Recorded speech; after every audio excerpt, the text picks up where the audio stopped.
Vamos dar início ao nosso trabalho de hoje, como sempre, retomando a leitura do finalzinho do capítulo 9.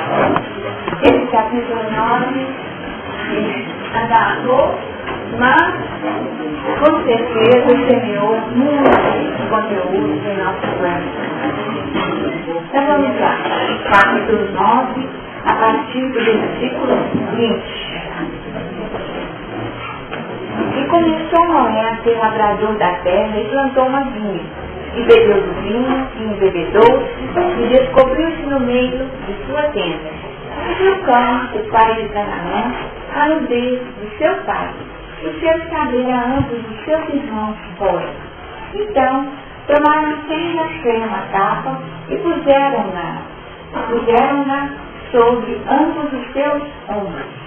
E indo virados para trás, cobriram a nudez de seu pai, e os seus rostos eram virados, de maneira que não viram a nudez de seu pai. E despertou Noé do seu vinho, e soube que seu filho menor fizera. E disse: Maldito seja Canaã, servo dos servos, seja aos seus irmãos. E disse: Bendito seja o Senhor Deus de Sem, e seja-lhe Canaã por terra. Alargue Deus a Jafé, e habite nas tendas de Sem, e seja-lhe Canaã por terra. E viveu Noé, depois do dilúvio, 350 anos, e foram todos os dias de Noé 950 anos, e morreu. Bom, nosso desafio nas semanas anteriores foi tentar entender a dinâmica do relacionamento desse grupo familiar, desses 4 componentes que poderiam representar a estrutura do ser enquanto na concretude. O 4 que tem sido para nós o elemento clássico da vida na materialidade. Esse 4, representado por Noé, Sem, vou fazer diferente para ficar dentro da nossa interpretação. Sem, Jafé e Cã. Esses 4 componentes retratando a estrutura interna do ser de evolução. Se Noé representa o pai, ou síntese de todas as possibilidades do vir a ser. Tudo aquilo que nós geraremos como filhos. Essa síntese numa figura única do pai, desdobrando-se no superconsciente, no consciente e no subconsciente, definindo o nosso passado de animalidade, a nossa estrutura presente de operacionalidade, tudo aquilo que nós conquistamos, realizando as nossas propostas evolucionais, que representa o nosso legítimo vir a ser, o nosso futuro espiritual, que visa, em última instância, transformar todos os nossos instintos em virtudes que se manifestem naturalmente. Essa tem sido a nossa estrutura interpretativa. No entanto, a figura assume papéis muito interessantes que geram questionamentos. Porque Noé não é o homem pronto, o homem perfeito, mas um homem em reestruturação, em processo de crescimento. E como alguém em processo de crescimento, é natural que ele tenha reações que denunciem a sua realidade. Nós temos 3 denúncias na condição da experiência proposta no finalzinho desse capítulo. No mínimo 3 nós conseguimos identificar de forma clara de fragilidade de Noé. Noé lança a mão das estruturas da vida de que forma? Ele embebeda-se, definindo a possibilidade de uma iniciação. O vício ainda estava em Noé, ouvir que estava sendo estruturado em Noé. Uma dificuldade. Em Noé, nós identificamos a expressão da nudez. E a sua nudez assim assume uma conotação sexual. Tá certo? Nós temos dentro dessa sexualidade não a expressão de genitalidade, mas as formas criativas, tudo aquilo que ele poderia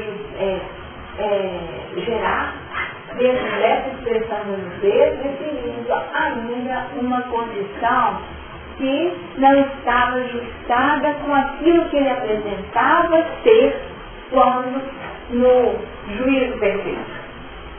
Na intimidade da tenda, ele denunciava estruturas que realmente precisariam ser transformadas. Então, nós temos esse componente. Temos ainda uma condição que foi o grande desafio e que nós estudamos de forma muito profunda. Qual foi? A reação. A raiva definindo o quê? A resposta à vingança, né? A maldição. Tudo aquilo que seria a raiva gerando uma reatividade. Uma reatividade primitiva. Deixando vir lá do âmago do ser.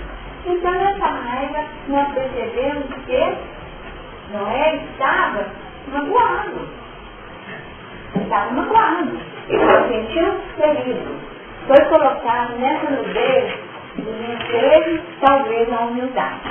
E ficou na semana passada um questionamento. Qual o posicionamento dos filhos que representam o campo tradicional e o superconsciente? A capa. A capa que representou uma condição questionável para nós.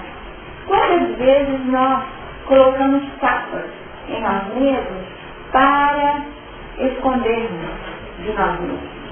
Tá? Isso porque nós estamos vendo todos os componentes em nós. Cão, visto dessa forma, não terá qualquer critério, porque não cabe a cão ainda, no seu processo natural de ser, essa clareza de identificar o erro e ficar caladinho. Porque cão retrata as emoções mais profundas que acendem e tomam conta de nós. Quando nós somos tocados nos nossos pontos vulneráveis, a nossa reatividade é instintiva e nós mostramos quem somos. Por isso que confesso. Ó, pai da raça, bêbado e nu, para ver. Então, a denúncia do nosso inconsciente é essa, ela vem de qualquer jeito. Ainda vem de qualquer jeito. Não vem com esse trabalho emoldurado, com um jeitinho, não vem amaciando, não. Denuncia. Só que muitas vezes nós não estamos preparados para ouvir aquilo que é a nossa própria denúncia acerca de nós mesmos. Não é possível que eu estou nessa ainda. E a reatividade acontece conosco. Vocês já sentiram raiva de si mesmo? Vergonha? Quantas vezes? Foi isso que aconteceu na estrutura profunda de Noé. Ele ficou possesso. E ficou com muita raiva. E ficou magoado. Só que aqui nós não estamos falando da maldição para fora. Agora nós estamos percebendo a dinâmica, estruturando as direções que são voltadas para nós mesmos. Tá? Nós ficamos magoados conosco, num processo de autoexigência. Talvez uma outra dificuldade de Noé fosse essa autoexigência. Vocês acham que também? Ele queria ser perfeito. Ele queria estar pronto. Então nós poderíamos falar de orgulho. Autoexigência, mais um espírito de orgulho. Aí nós chegamos de novo. Noé ficou melindrado? Ficou melindrado com o posicionamento do que ele soube, na verdade ele nem teve consciência, porque foi necessário uma colocação feita, que houve uma denúncia por parte de Cão, houve também uma denúncia por parte do indivíduo do nosso subconsciente. Ó, você fica atento, porque rolou isso aqui, do tempo que você estava mergulhado nas profundezas do seu ser. Então, uma outra denúncia. E uma vez ferido, melindrado, a reatividade surgiu. A condição proposta para Sem e Jafé, dentro daquilo que seria função dessas estruturas do nosso ser, muitas vezes é depois catar mesmo. Tá?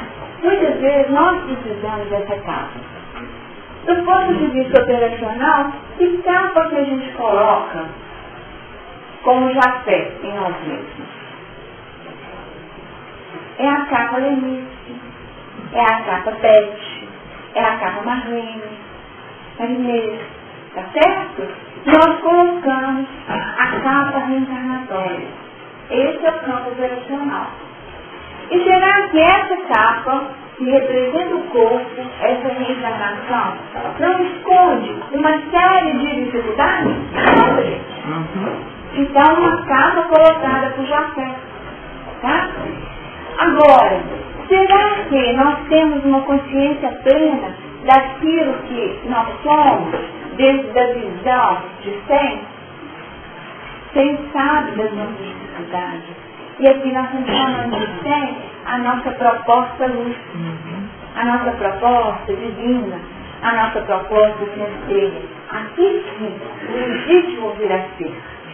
Tá? Sem sabe. Sem sabe. E aí sim, eu falo o seguinte, ó, se não vai achar que é luz, e não é luz nada, mas também não é treva total. Então vamos colocar uma capa, não vamos olhar ainda não, de ponto que está, vamos respeitar. E a proposta de ser seria paciência, dar tempo ao tempo, certo?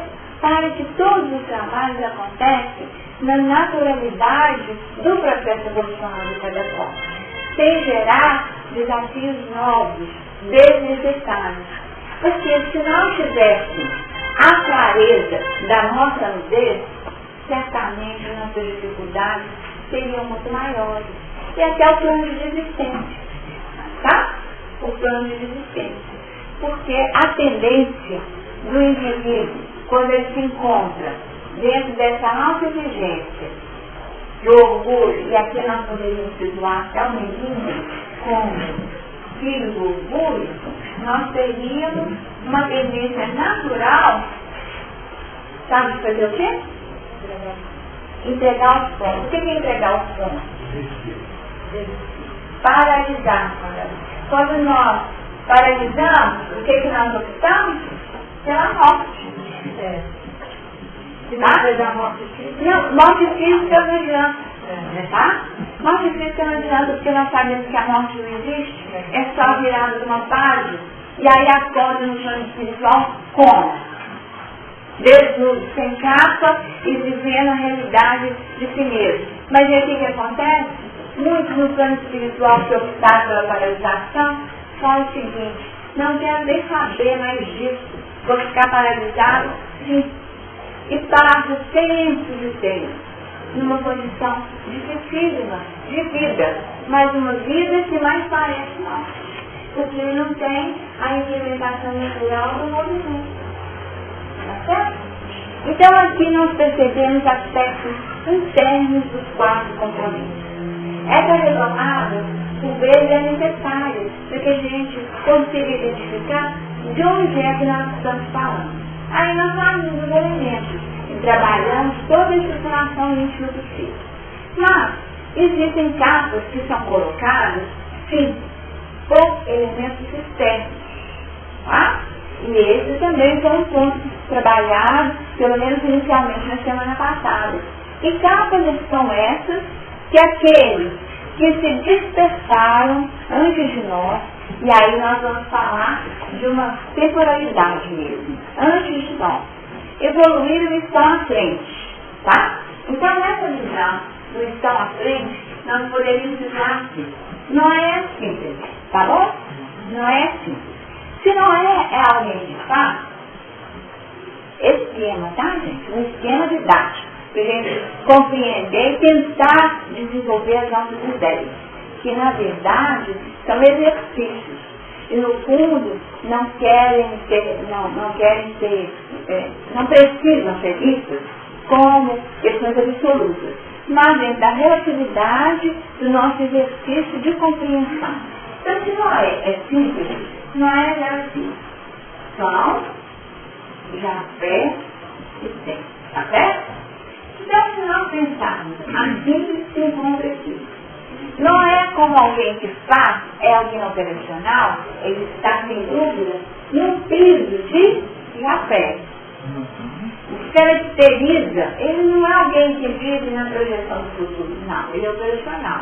Constrói a raça, vai ser lavador, é alguém que faz. Então o nível dele é o nível dessa consciência. Em alguns momentos faz contato com o passado, quando se endividou, e em muitos contatos ele faz contato com os planos superiores. Já encontra-se, se nós tomássemos sem indivíduo, tá? Como indivíduo. Nós poderíamos dizer que é alguém que vive uma realidade diferente da ignorância. O plano de Sem poderia ser visto dessa mesma forma. No lugar de Sem, Jafé e o cão como filho de Sem. Tá certo? Porque a gente evolui no plano operacional, na materialidade. O Jafé também tem todos os três, o cão também tem todos três. Tem todos os três. Porque foi isso que nós tentamos desenvolver aqui. Então, se assim é, Noé precisa realmente bem dizer as propostas que tem. Quando os Espíritos chegam para nós e traçam propostas redentoras, olha, nós podemos lançar mão de vários eventos. Quem gosta, por exemplo, de mapa astral. Só que de mapa astral, em termos de montagem, só vou repetir as coisas que eu já ouvi. O mapa astral representa um retrato daquilo que poderia ser a semente do seu progresso. Então você nasce com possibilidades de, tá bom? Então você nasce com possibilidades de. E essas possibilidades de serão desenvolvidas ao longo da sua vida, se você quiser. Porque depende da sua vontade trabalhar no Jafé, realizar. Então não existe nada de absoluto, existe uma proposta. E a proposta chega com um roteiro. E o mapa eu estou utilizando como expressão desse roteiro da sua vida. Como se tivesse ali imprimido aqueles pontos básicos. Que tipo de família. Então nesse roteiro básico, aí vem assim. A proposta redentora de Marlene será cultivar a paciência no lar. Tá? Vocês vão propriedade? Então faz de conta que esse seria o roteiro libertador da Marlene. Ela toma. Agora, como isso vai acontecer, nós não sabemos. Os detalhes mais íntimos, esses correm por conta da condição de pedaço. Que lá que ela vai construir, isso é com ela, tá? Que lá, isso depende de nós.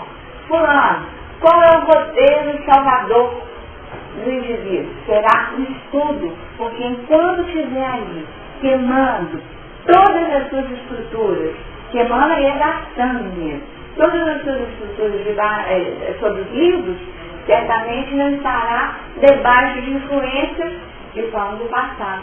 Capas, gente. São capas, tá? Capas que de alguma forma fecham o cerco de uma influência. Muitas vezes a gente faz oração, eu tenho esse hábito. Eu gosto muito de pedir a mentalização. Quando a gente pede, quando a gente está muito sofrido, né? Está debaixo de muitos impactos na vida, a gente tem, eu recorro a Nossa Senhora, né? Então, a Virgem Maria envolvendo como nosso protetor. É ou não é uma capa, gente? É uma capa. É uma capa, sabe? E aí, na hora, a gente pensa que a capa vê uma manchinha que fecha, né? E a gente está guardadinho dentro dessa manchinha fechada.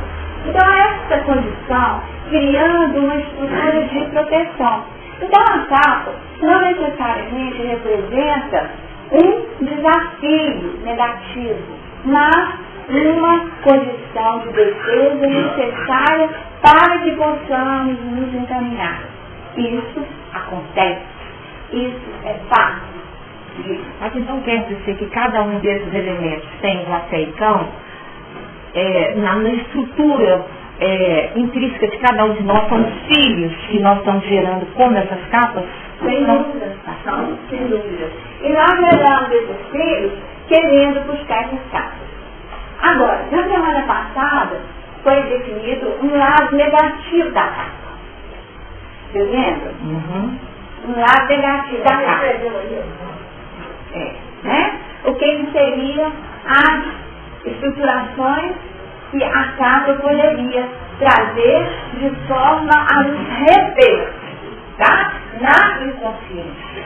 Mas aí é diferente. E nós temos que ter essa clareza. Que as nossas capas são capas de proteção, são capas de defesa, são capas para nos dar um tempo de reflexão. Ou se as capas estão sendo utilizadas como uma fuga, né? Para nos paralisar. Tá? Para nos paralisar. Então aqui essa questão. Que capa é essa?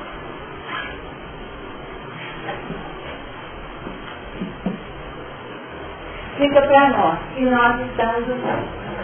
E aí sim vem a história. Nós pegamos uma história que mostra a condição íntima de uma personagem apresentada por irmão Chico de contos e contos. As ilustrações elas são muito significativas porque elas mostram as estratégias utilizadas pela misericórdia para promover a nossa luz interna. Diana, ela estava em 38. E o título é Os Estranhos Credores. Os Estranhos Credores. Essa Diana era uma entidade espiritual de rara beleza. Beleza espiritual e beleza manifesta em perispírito também, tá? Uma nobre entidade que fazia um trabalho de iluminação das almas cegas e infelizes. E aqui porque nós pegamos. A capa pode alimentar a nossa cegueira, não concorda? Cegos. Estamos cegos, queremos ficar cegos, tá? Porque o papel da capa era impedir a visão da nudez, não era? E eles se viraram e não viram. Eles optaram pela cegueira. Tá bom? Então, essa entidade buscava o atendimento de almas cegas e infelizes. E ela trabalhava nas zonas abismais. E ia para essas zonas abismais e ficava assim, semanas lá, nessas sombras, trabalhando, semeando a luz evangélica, naquela condição de dor, de gemidos, sombras, e realmente era um trabalho maravilhoso. Porque ela conseguia realmente promover a luz evangélica nesses ambientes. E diante disso, aqueles espíritos que eram criminosos, impenitentes, acabavam por render-se à luz da palavra que era emitida com uma força e com uma autoridade que tocava o coração deles. Porque ela esclarecia amando. Sempre em nome de Deus. E vejam bem, certo dia, ela visitou o grupo da tarefa onde irmão Chico se encontrava. E deparando-se, né, com a grandeza daquela figura que parecia viver, olha só, num ambiente exclusivamente seu, tá? Olha como ele retrata, ela estava bem em luz, ela estava própria, né? Era uma conquista dela e serena, tranquila. Ele optou por perguntar como que ela conseguia. Vejam bem, vencer em si mesmo as deficiências mais rudes da condição animal. Reunia beleza e bondade, a ciência e a expressão. Muitas conquistas, né, gente? Maravilha. Aí ele não resistiu. Aí chegou próximo dela e perguntou: por que uma entidade com conquistas daquela ordem, que conseguia ter uma capa, olha só, construída, tecida por ela própria, que conseguia manter-se totalmente imune às influências externas, porque islamismo, gente, não é fácil. A gente, com pouca coisa, a gente se contamina espiritualmente, não é? Você está numa boa, chega uma pessoa, começa a falar do mau tempo, você entra na dela. Chega outra falando da crise, não sei o quê, e nós entramos naquela condição e nos contaminamos. E ali, diante daquela experiência viva, a questão tinha que ser feita. E aí, a questão foi, por que, né? Viver a renúncia em favor das almas entristecidas? Por quê? Aí a resposta foi: oferecer 50 anos de trabalho aos nossos irmãos das zonas mais baixas da vida e não me envergonho de explicar-lhe a razão de meu jeito. Ela estabeleceu um propósito de 50 anos de serviço. Definiu, ela ia servir dessas regiões abismais para ela, 50 anos, estava de bom tamanho. E vou te explicar o motivo. Olha só o motivo. Eu não vou ter tudo, né? Mas eu só alguns pontos marcantes para vocês verem a história como ela é. Pertenci à classe das piores mulheres que já existiram nos círculos do planeta. O que vocês imaginam a pior das mulheres? A pior da classe das mulheres? O que poderia ser? O quê? Prostituição? Tudo mais que vocês imaginam. Não ter sido uma mãe. Não ter sido boa mãe? O que mais? O que mais? O quê? Profissional do aborto. Não foi nada disso. Não foi nada disso. Olha só, pertencia à classe das piores mulheres que já existiram nos ciclos do planeta. O ciúme, o egoísmo e a vaidade eram o meu trio de verdugos crônicos. Vergonha. Não, não é nada de vergonha. Ciúme, egoísmo e vaidade. Ciúme, egoísmo e vaidade eram os trios dos meus verdugos cruéis. No ciúme, eu gastei 9 experiências sucessivas sem resultado eficiente. Para combater o egoísmo e a vaidade, regressei ao corpo físico muitas vezes, falhando nas mais insignificantes promessas, sempre recapitulando o movimento do ciúme. Envenenaram meu companheiro pelo ciúme, destruí o lar pelo egoísmo e perdi os filhos através da vaidade. Tem a boca não. Mas perdeu-se dois na condição da maternidade. Via vaidade. Tá? Muito bacana, né, gente? Isso não X é 10. É 10 mil, né? Então, assim, literalmente, redundantemente, né? Então ele consegue trazer para nós a mensagem. Esses 3 componentes: ciúme, egoísmo e vaidade. E aí foi. nesse ciclo vicioso. E aí ela nos diz que amigos desvelados que acompanhavam, orientavam, sai dessa, procura te buscar, controla, vê se você tenta fazer de forma diferente, fique, vale-se das circunstâncias do seu crescimento, o maior carinho. Só que o tempo ia passando, implacável, e os meus amigos benfeitores espirituais se foram distanciando. Mas não tinha desistido dela não, gente. Porque eles eram elevados às regiões menos densas. Então a distância ia acontecendo naturalmente. Ela ia ficando, tá? Paralisada por esse trio, e eles iam ascendendo. E com isso, o que aconteceu? Ela foi ficando cada vez mais sozinha. Eles se despediam, olha só, despediam-se afetuosos, estimulando o meu desempenho dos deveres cristãos, permanecendo assim relegada a mim mesma entre problemas inquietantes e complicados. Por fim, o esposo amigo, sócio abençoado de experiências e empresas inúmeras, foi convocado à esfera superior em virtude dos méritos adquiridos e dos espíritos amados que me foram pais e filhos em várias estações evolutivas. Não existia nenhum ao lado de minha pequenina. Ficou sozinha, meu gente.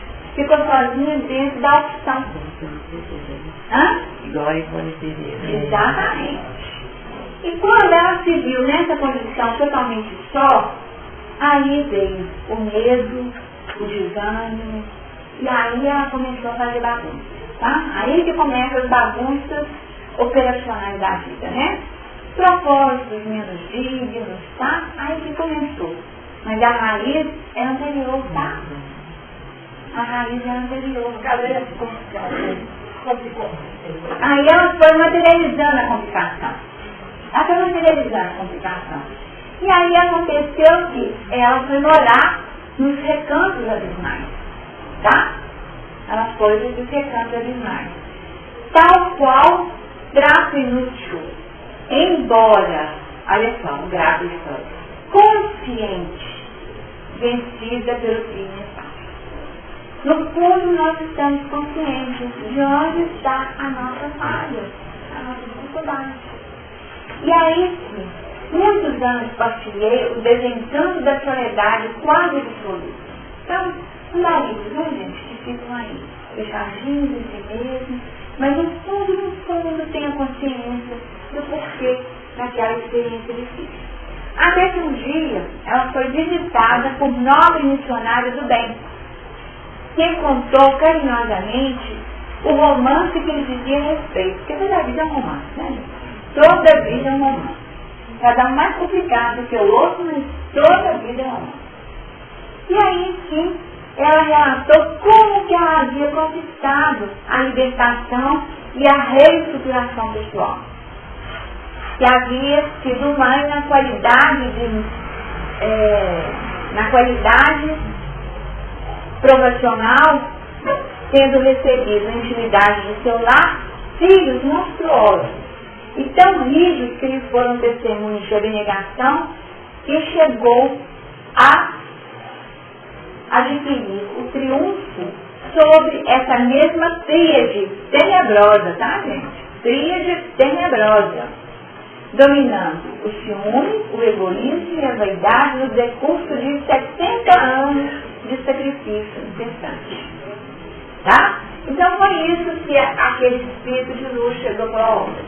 Eu posso te contar como que foi que eu via concurso. Foi dessa forma. Aí, diante dessa proposta, ela pensou porque a consciência existia, no fundo a consciência existe em todos nós, e a questão é a adesão ou não dos roteiros redentores. E aí ela topou fazer essa experiência.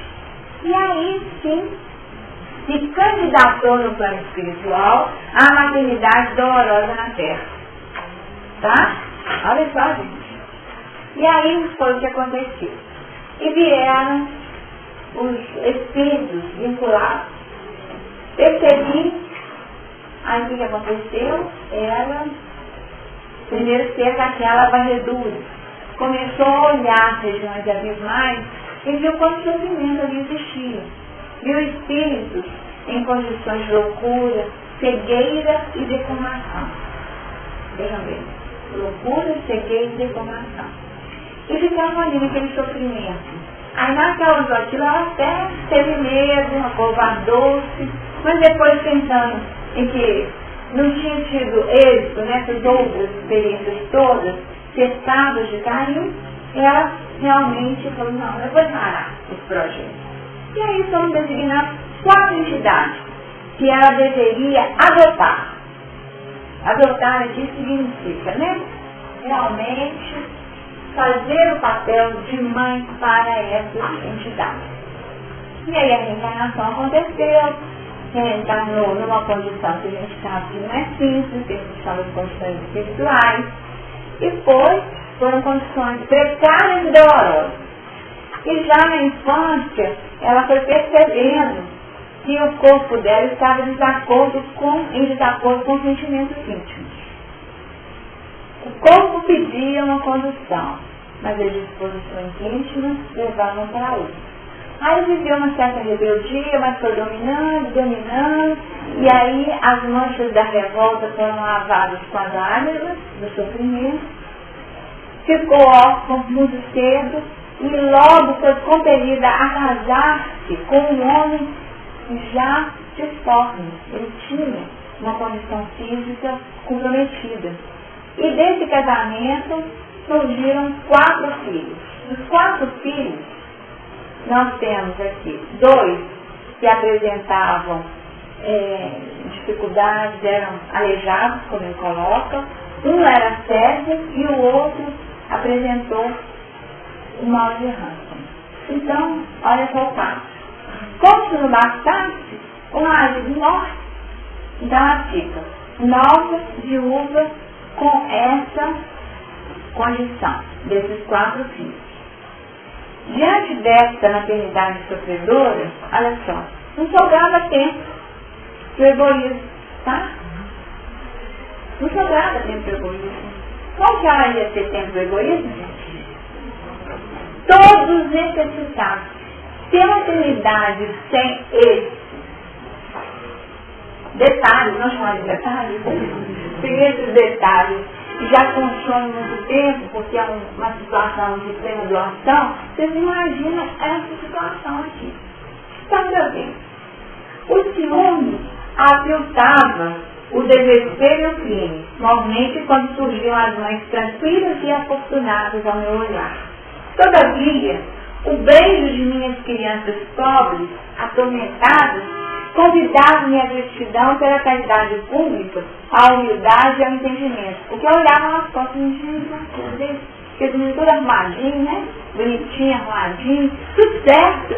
E eu aqui. Mas eles não enxergavam aí, né? Lá naquele aconchego, aí foi ativando o azar do ciúme. Está vendo? Não teve mais espaço do ciúme, não teve mais espaço do egoísmo. E agora vejam bem, vagueia mendigando nos campos, errando sem direção e variavelmente acompanhada pelos 4 meninos degitosos, que se transformaram em sentenciados adultos cheios de necessidade. Os aleijados partiram mais cedo. O leproso desencarnou algum tempo depois. O cego andou comigo por mais de 40 anos, gente. Tá? Suportei sede, fome, privações e conheci de perto a enfermidade e a aflição com os filhos amargurados, agonizantes e insepultos. Dá para ter vaidade aqui, gente? Não? Tem chance, né? Então, andarilha, né, pelas ruas. Vejam bem, olha em que painel, junto com a enfermidade, com a amargura, com os agonizantes ou até com os insepultos. Muita condição. Viveu tudo, né? Numa única vida. Como você não tem condição de passar? Cada um com uma gente. Morreu ali, ficou. Ele era ali junto, né? Com o filho certo. Que morre na rua, né?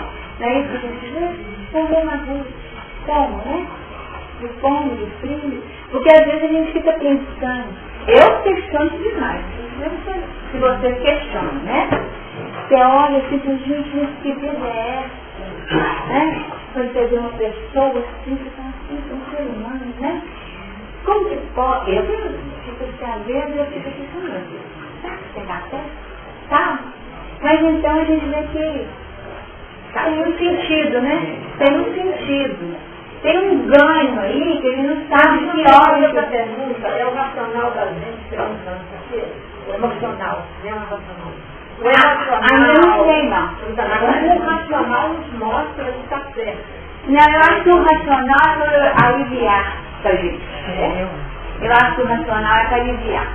E entender que tem uma ordem universal aí. Eu entendo assim. Mas eu acho que eles foram íntimos mesmo, né? Porque são coisas do dia a dia, né? Coisas do dia a dia. Você comprar o pão na padaria, coisas que todo mundo já viveu. Aí tinha uma mulher deixadinha na porta da padaria, pedindo dinheiro, né? Isso todo mundo já viveu. Aí, na hora que eu saí, ela me pediu o dinheiro, né? Aí eu falei assim, não vou dar dinheiro não. Aí eu fiz que nem na Revolução Francesa, né? Em vez de dar o pão, eu dei o croissant. Aí eu falei, eu vou dar o croissant, que é mais gostosinho, né? Eu falei, eu vou te dar um pão. Você quer? Aí ela olhou pra mim e teve uma preguiça, né? De receber o pão. Aí eu tirei o croissant, bem bonitinho, né? E aí ela pegou o croissant, estava um peito de sujeira, né?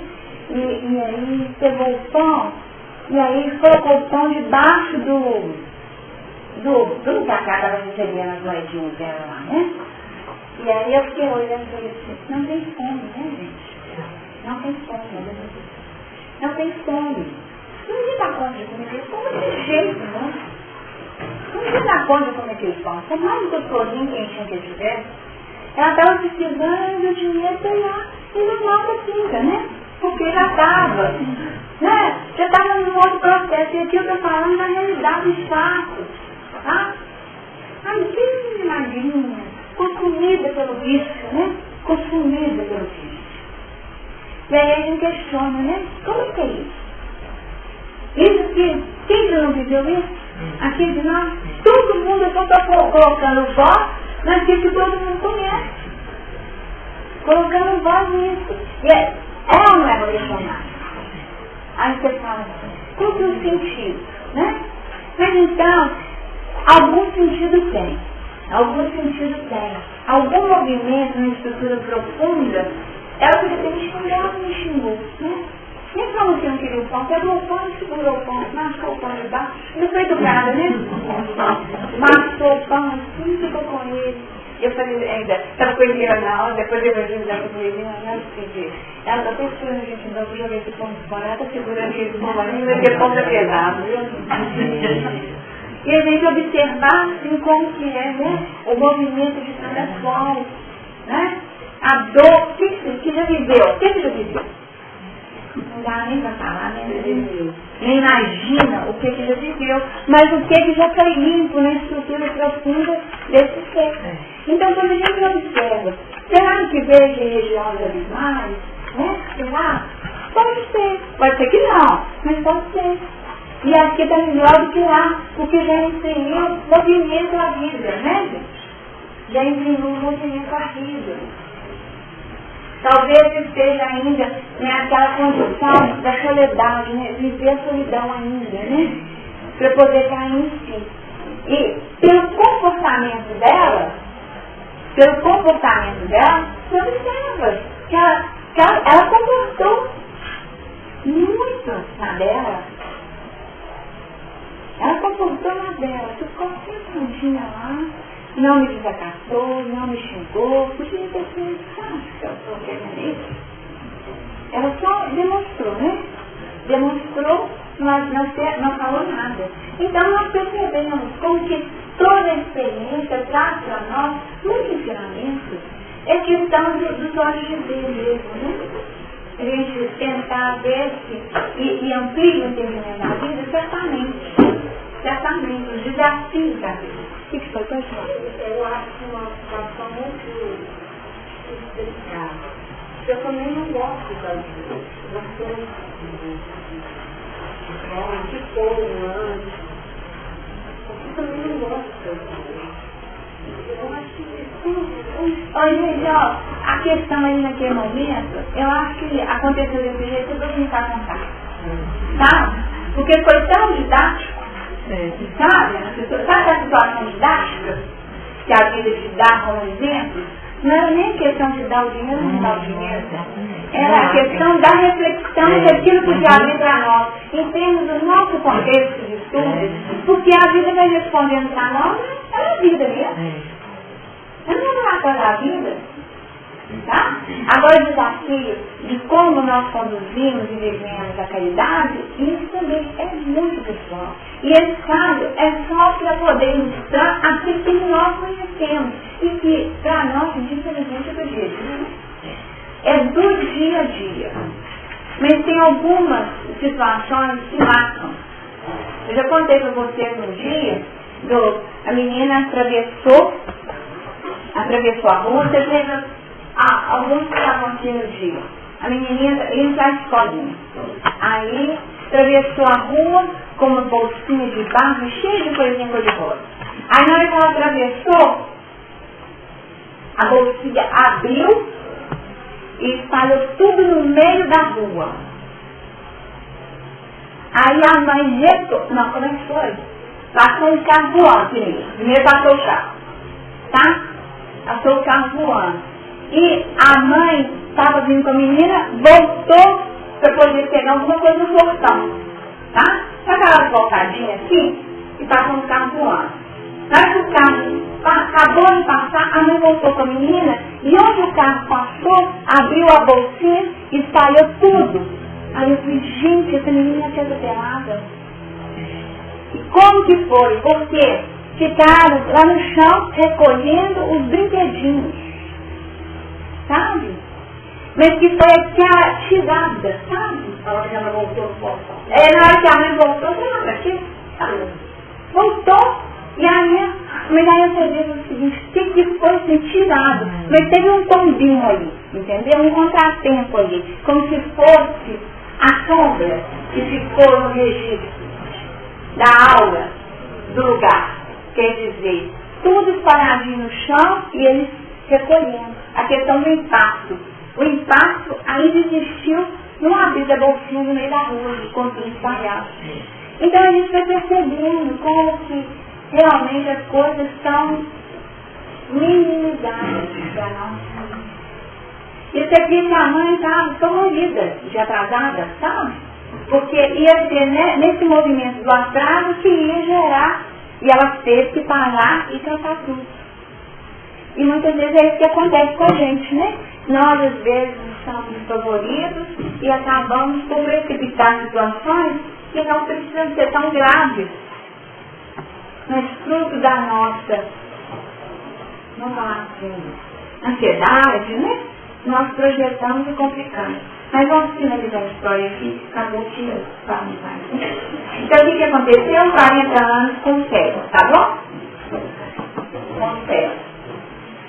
E, ao completar 70 anos, achavam-me livre do trem maldito. Achavam-me livre do trem maldito. E aqui fica a história, né, da questão do maldito. Cão é maldito, né? Cão é maldito.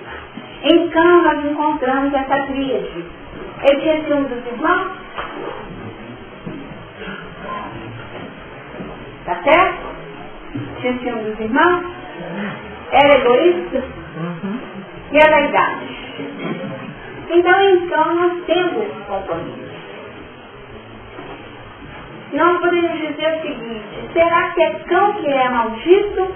Ou será que seriam as condições íntimas de Cão que são malditas, que precisam ser servos? Tá? Precisariam ser servos de Sem e de Jafé. E aí sim, aí de posse da conquista, ela conclui a sua própria história dizendo assim: segundo verificam, sou devotado, sou devedora insolvável para com os meus irmãos, para com os nossos irmãos no purgatório escuro.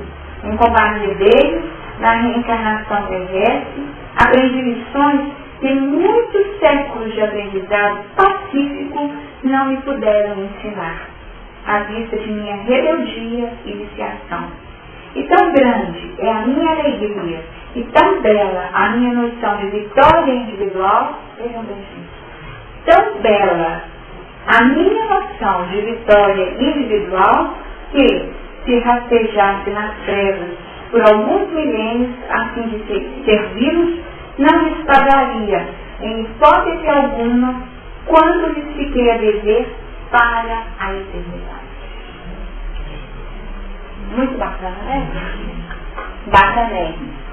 A situação aqui define para nós como os desafios são necessários. E a colocação dela foi de inúmeras reencarnações pacíficas, tá?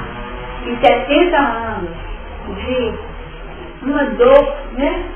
Ela estava numa sentença violenta, né? Uma sentença que não foi fácil. A gente imaginar que ela viveu em 70 anos, sem dúvida, foi algo indizível em termos de dores, né? Mas suficiente para gerar essa vitória individual. Porque é isso que nós precisamos nos compenetrar. Que as vitórias alheias, elas funcionam como estímulo. Não é isso? Estímulo, exemplificação, roteiro, algo que pode ser visto no espelhamento. E nós podemos dispor uma série de posicionamentos. Então, nós podemos pegar a capa de um, que pode ser até uma capa conquistada, tá? E nos servirmos delas, tá? Nós construímos a nossa realidade. E quando nós aprendemos que o nosso corpo astral é tecido por nós mesmos, definindo a memória das nossas vivências, nós encontramos aí aquela condição que abre a definição de que essa vitória é pessoal e intransferível. Pessoal e intransferível. Então, quando falamos de quem que vai ter o gozo do trabalho? Quem? O trabalhador, o próprio trabalhador. E é isso que acontece na realidade dos fatos do dia a dia. Nós somos construtores do nosso destino, nós somos também os elementos que trabalharão no ganho ou no júbilo das conquistas. Então aqui nós percebemos que colocar capa nos outros é algo que não vai funcionar. Teve uma maquiagem que nós comentamos isso tão fortemente. E geralmente as reencarnações pacíficas, elas cabem um ajuste muito preciso à expressão dessas capas colocadas. Porque fica tudo falsificado, não fica? Parecendo que é o que não é. Não é isso? Quando nós fazemos pelo outro, a gente acha que está ajudando, né? Mas será que estamos ajudando? Ou então estamos nos comprometendo, né? Perdendo os filhos, né? Aí você diz assim, você chega na casa, está tudo no lugar, né? Mas nossa, mas moram 4 adolescentes aqui? Como que você consegue que eles coloquem tudo no lugar? Não pergunta, sabe? Como você consegue manter essa casa aqui? Fica até 2 horas da manhã organizando tudo todo dia, né? De manhã a casa está toda perfeita. Pode? E aí para o mundo fala assim, gente, que coisa, hein? É conquista? Que família. Que família perfeita, né? Que família perfeita. Isso é colocar capa, gente. Isso é colocar capa. E nós temos uma tendência forte em colocar capas em pessoas que nós amamos. que são experiências para nós, tá? Isso foi o nosso desafio da semana passada. Cuidado muito grande devemos ter em relação às datas que utilizamos, porque nós não estamos contribuindo, tá? Aquela, vocês lembram da Superman, né? Aqui é vocês lembram? Não é da época da Superman? Vinha, toda a revista vinha sempre, né? Uma mensagem da Superman. A Superman só colocava capa o tempo todo. E quem coloca capa o tempo todo, o que ele faz? Gera filhos inseguros, dependentes, impede o crescimento, tá certo? E na verdade, quando se vê desnudo, tá? O que vai acontecer? Quando souber que foi visto aquilo que ele é, ainda vai ficar com raiva. Tem uma decepção muito ainda grande, vai ficar né? com raiva aqui, ó. Vai ficar com raiva. E vai ter uma reatividade de função de amarga muito grande. E vai viver uma experiência. Vocês lembram a história? Não lembro, vocês vão ver. Por que eu estou cansada demais hoje? É uma mãe também. É a mesma demais, porque está acabando, né? Uma mãe super cuidadora, sabe? Ela é perfeita. Mas que fazia tudo para proteger a filha. E o que a filha sabia do mundo? Nada. Absolutamente nada. Porque é tudo protegido, provido, e a vida foi passando. Só que é eterna, não é? E aí veio a morte natural, né? A separação. E na separação, aí começou a complicação. E ao final, quando ela se vê consigo mesma, aí que começa o calvário da filha. E a mãe estava no plano espiritual com conquistamentos, porque errou na boa intenção de colocar a casa, tá? Errou porque a gente não faz coisas de maldade, não. Eu vou deixar meu filho crescer. É assim, gente. Não, Aqui que você falou de caminho que passava lá, né? e picar. Então lá na frente, Igual o carinho, né? Igual o carinho. Então, né, esse exemplo, mas ela caiu em si, viu? Essa mãe. Ela caiu em si e mudou e a situação está dando certo. E olha só como que Deus recebe por mim sofre, que esse cuidado que a menina recebeu, que poderia ter sido um fiasco, hoje ela é uma professora de pré-escola, que recebia banana. E você precisa ver o carinho que tem com as meninas no acolhimento? Então, em tudo, né?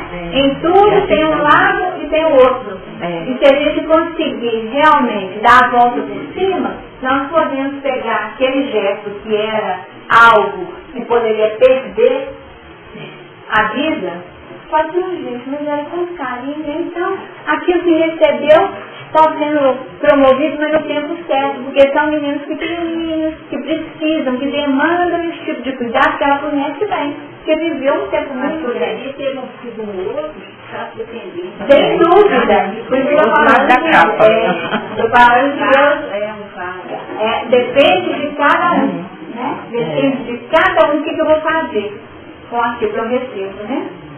O que eu vou fazer com aquilo que eu estou recebendo? Naquele momento, talvez ela precisasse, né? Aí depois teve que caminhar, né? Não, tá viva. E aí fala assim, meu menino, a padaria é um lugar para você ver muita coisa, né?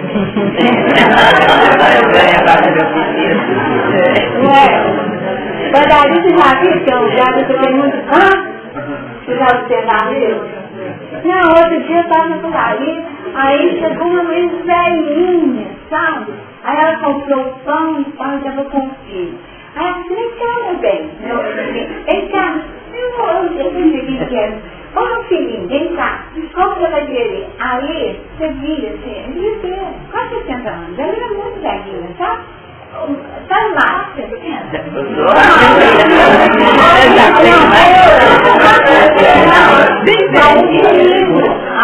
O filhinho, gente. O filhinho.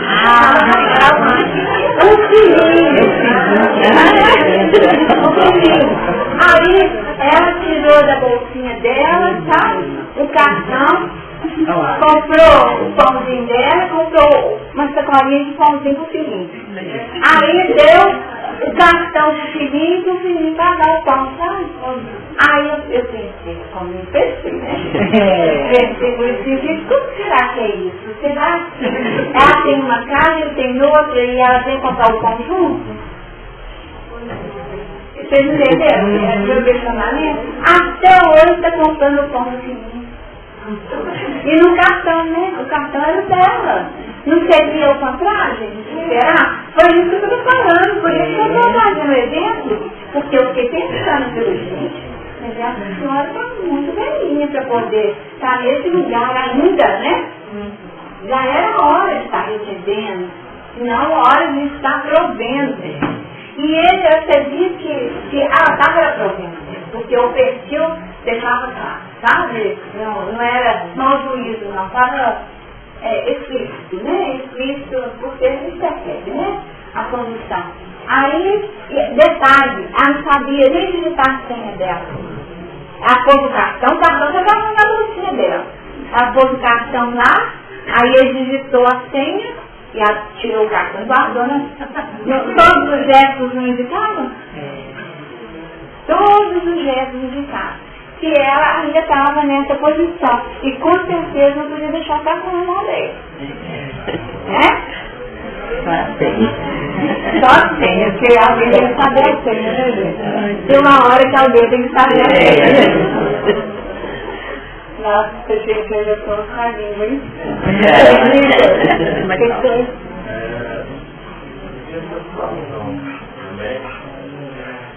Eu fui numa reunião na porta de Varone. Sei.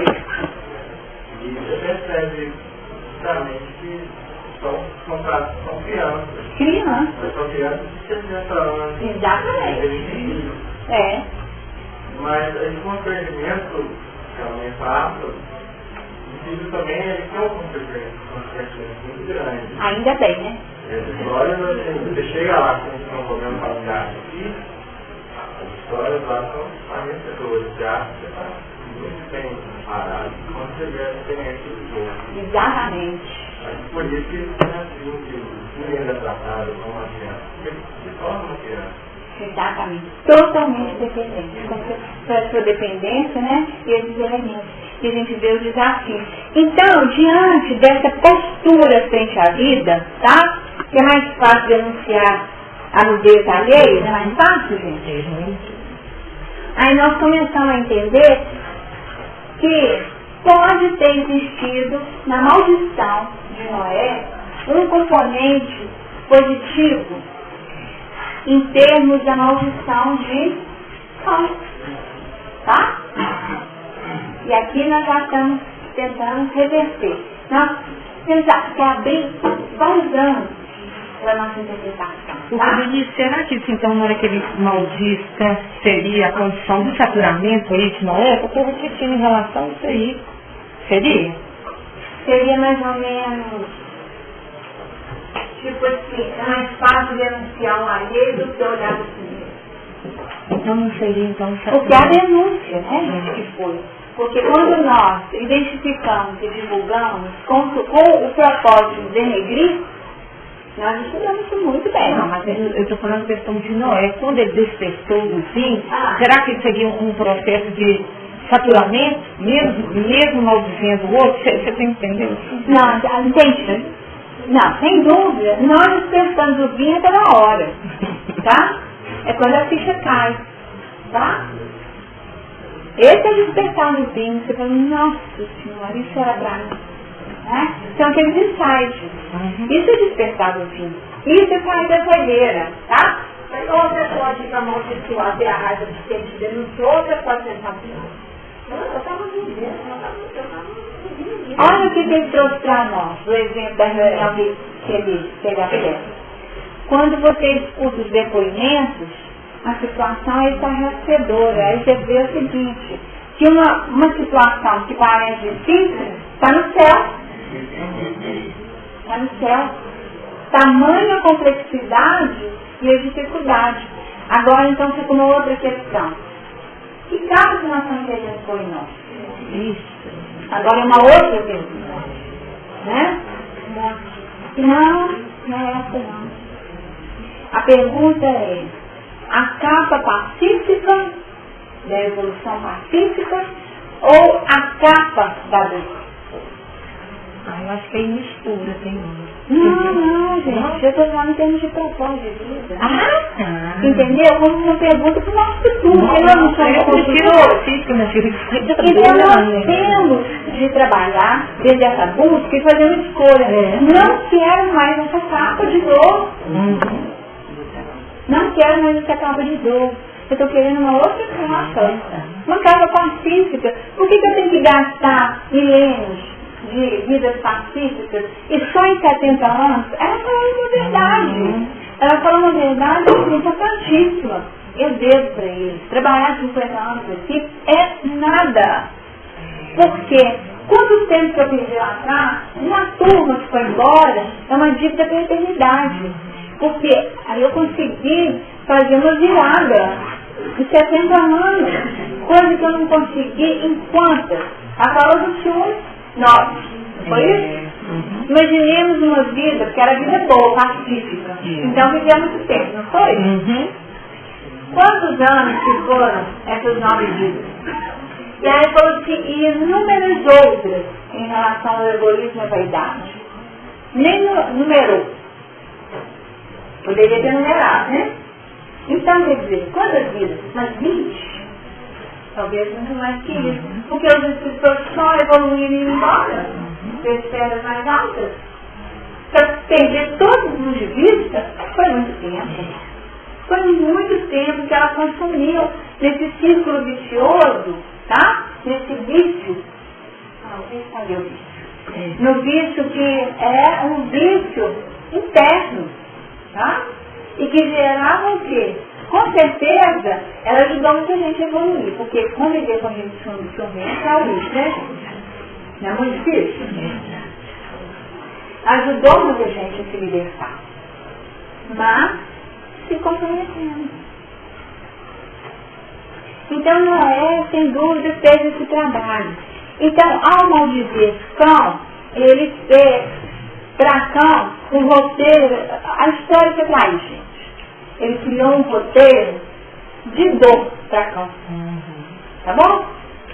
Dentro da condição de ser certo.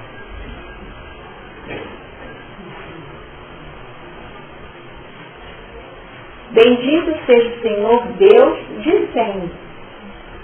Deus é de sempre. E seja-lhe Canaã por sempre.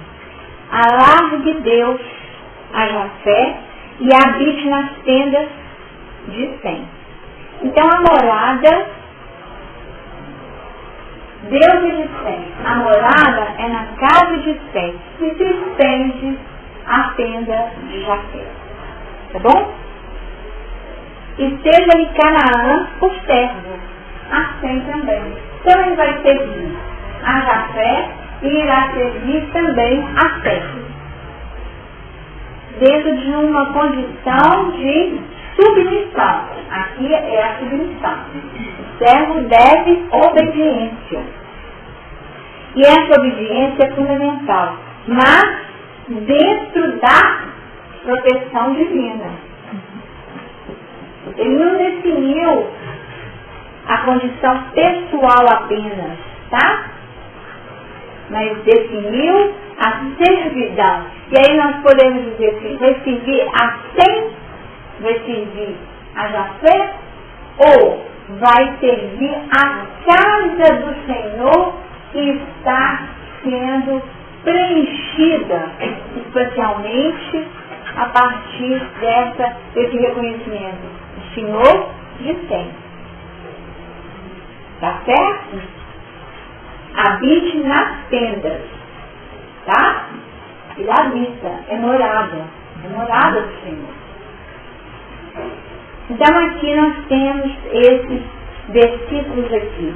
Então nós já entendemos o maldito dentro de uma condição difícil. Que a gente faz então uma vida maldita, né? Mal vivida, sofrida. Então nós saímos de uma condição de bendita, de bênção, para uma maldita de privação. Tá bom? Um outro aspecto. E aqui nós temos a definição dos grupos que nós já comentamos. Essa visão especial aqui vai ser difícil, mas vocês vão entender. Na Constituição, e já preparando o capítulo 10, nós temos a formação dos povos, tá? E esse Marquinhos vai estar conosco aqui algumas reuniões para a gente poder entender um pouquinho dessa dinâmica dos povos, tá? Então são 3 povos, são 3 raízes, tá? E essas raízes, lembrando aquela proposta do Machado de Assis, né? Vocês lembram, né? Vamos fazer nós dois aqui, vamos deixar os dois lá, vamos deixar a cama lá com Noé, vamos fazer as nossas cenas para cá. Então, a questão da separatividade é algo da natureza humana. Nós já pensamos, vamos ficar com os nossos afins, vamos, sabe, sair fora dessas condições que geram para nós ou constrangimento, ou questionamento, não estamos dentro daquilo que nos atende de forma mais imediata. Porque é muito mais fácil viver como simpático, como semelhante. Mas o desafio do crescimento envolve esse movimento da diferença, o convívio com a diferença. E aqui nós temos o que aconteceu. Então, parte para a região da África, tá? Parte para a região da África, criando o seu território, seu campo de ação. Fica na região que envolve toda aquela área da Arábia, Pérsia, Iraque, tá? Indo para a Ásia, tá bom? E nós temos um grupamento retratando a linhagem de Jafé que parte para a região da Ásia Menor. Europa, pois é, mas parte da Europa, mas assim, parte inicialmente para a Ásia Menor. Então, assim, nesse mapa, nessa outra Bíblia, vai definindo até quais seriam os povos definidos. Vejam bem. Descendentes de Sem. Os descendentes de Sem, alguns só ficam em pontos mais distantes. Mas essa separação é uma separação, vamos falar assim, mais grossa do primeiro movimento. Mas eles conseguem depois se deslocar mais ainda. No caso, os descendentes de Sem vão para e formam as regiões Arfaxade, Elão, que é a Pérsia, Arã, que é a Síria, Assur, que é a Síria, tá? Então, nessa região, que vai mais para a região ali do Eufrates, do Tigre, definindo a área ocupada pelos semitas. Já os descendentes de Jafé trabalham já no sentido da Ásia Menor. Então, Quitim, que é Chipre, Quitim, Java, que é a Grécia, Togarma, Gomer, Askenaz, que é Citas, e Madai, a região dos Medos. E aí nós estamos vendo que já fabricou e tem pra cá, né? Tá lá nessa região, pra cima. Por isso que eu tô falando, porque nós estamos no início, no primeiro movimento, tá? Então, esse ponto irradiador a partir do qual foi feita essa diferença. Já a turma do Cão, vejam bem, Put, Mizrã, que é o Egito, não, Mizraim, Egito, os filisteus, Canaã, amoreus, os hititas, tá? Os hititas são descendentes de Cão. Então nós vamos tentar, se vocês quiserem já até fazer uma pesquisa, para poder perceber, se tiver algum interesse, já começar a fazer um trabalho de pesquisa, quais seriam as características desses povos, tá? O que caracteriza esses povos? Aqueles que estão interessados nesse tipo de estudo. Porque assim nós podemos perceber o perfil, né? O perfil desses grupamentos. Com certeza, os semitas, que já têm a noção clara de Deus, tá? O plano da religiosidade nesse agrupamento é natural, já foi dada a mensagem. Já a fé teria a condição operacional do estudo, mas uma questão mais voltada para o intelectualismo, para a ciência, tá certo? Está observando como que é manifesto em cada um dos grupamentos características que retratam os conquistos da humanidade, tá? Então nós vamos trabalhar já as gerações a partir dessa definição, para que a gente possa trabalhar a construção do que seria perfil da humanidade. Aí foram os legisladores, Lenice, que foi necessário para que houvesse o progresso dos povos. Exatamente. E cada qual pegou uma sociedade de acordo com a capacidade. E definir um pouco. O que caracteriza os gregos? Uma pergunta. Não quer dizer que esses povos não têm existência. Mas nós não colocamos até aqui no 3. Exatamente. Então, os povos como nós mesmos. Como os povos como nós mesmos. Mas aquilo que é atômico. Os traços são atômicos. Porque senão nós vamos ficar aqui 1000 anos estudando cada comunidade. Então nós vamos buscar, mas de uma forma mais objetiva, para a gente caminhar no estudo e podermos chegar rapidamente à Torre de Babel, tá? Aí a gente passa pelos 10 e nós vamos para a Torre de Babel. Porque o nosso objetivo é caminhar um pouquinho mais. O trabalho que nós fez foi até aqui, né? A gente foi até o capítulo 9. Então eu já estou finalizando isso, porque depende de nós. Tirar proveito da que vier da agora para frente. Porque agora nós já estamos abrindo um espaço no novo capítulo. Tá bom? Um novo capítulo. Que depende só de nós. O que nós vamos fazer com esse novo capítulo? Que até agora nós podíamos até nos reconfortarmos de buscar o seguinte. Será que isso que nós estamos vendo, que já foi para que quem ensinou, né? Então tinha como checar, né, Tozão? Tinha como checar, para escutar aquilo e falar assim, está dentro ou está fora, tá? Então nós precisamos ter essa visão, que agora nós já tivemos a chance de receber muito, né? Recebemos demais. Então, sem dúvida, condições de caminhar um pouquinho, a gente já tem. Uma ideia coletivo, tá? Vocês veem que eu estou aqui como coordenadora da condução, mas não como dona do saber, tá bom? Então depende do grupo fazer com que essa reunião aconteça de forma produtiva. Como sempre foi, não, mas agora para frente mais ainda, tá? Porque nós estaremos adentrando um território virgem. É isso que eu estou querendo? Um território virgem. E o que nós vamos fazer com esse território virgem? É só a leitura da livro Gênesis, sim? E ficar só com as regiões e nada mais?